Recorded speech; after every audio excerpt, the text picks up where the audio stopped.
السلام علیکم ناظرین، میرے چینل منتخب احادیث میں آپ کا استقبال ہے۔ بسم اللہ الرحمن الرحیم۔ حضرت عبداللہ بن عباس رضی اللہ عنہما روایت کرتے ہیں کہ رسول اللہ صلی اللہ علیہ وسلم ایک رات مکہ مکرمہ میں کھڑے ہوئے اور 3 مرتبہ یہ ارشاد فرمایا، اے اللہ، کیا میں نے پہنچا دیا؟ حضرت عمر رضی اللہ عنہما جو بہت زیادہ اللہ تعالیٰ کی بارگاہ میں آہ وزاری کرنے والے تھے، اٹھے اور عرض کیا، جی ہاں، میں اللہ تعالیٰ کو گواہ بناتا ہوں کہ آپ صلی اللہ علیہ وسلم نے پہنچا دیا۔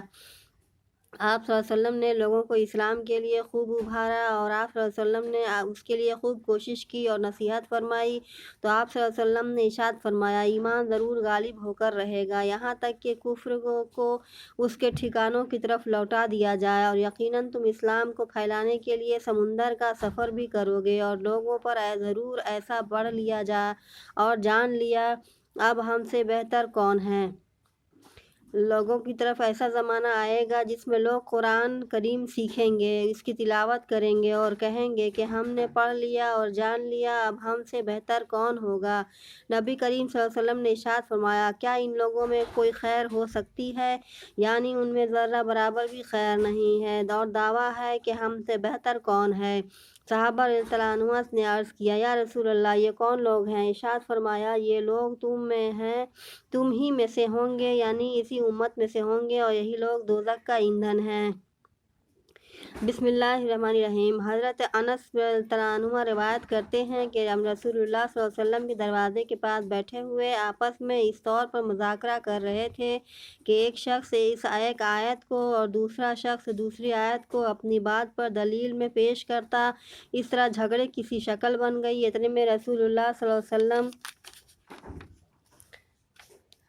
وسلم تشریف لائے۔ آپ صلی اللہ علیہ وسلم کا چہرہ مبارک غصہ میں ایسا سرخ ہو رہا تھا گویا آپ صلی اللہ علیہ وسلم کے چہرہ مبارک پر انار کے دانے نچوڑ دیے گئے ہوں۔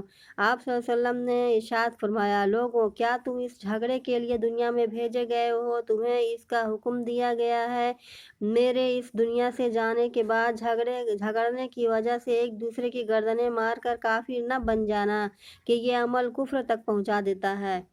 بسم اللہ الرحمن الرحیم۔ حضرت عبداللہ بن عباس رضی اللہ عنہ رسول اللہ صلی اللہ علیہ وسلم کا ارشاد نقل کرتے ہیں کہ حضرت عیسیٰ علیہ السلام نے فرمایا، امور 3 ہی قسم کے ہوتے ہیں، ایک تو وہ جس کا حق ہونا واضح ہو اور اس کی پیروی کرو، دوسرا وہ جس کا غلط ہونا واضح ہو، اس سے بچو، تیسرا وہ جس کا حق ہونا یا غلط ہونا واضح نہ ہو تو اس کو جاننے والے یعنی عالم سے پوچھو۔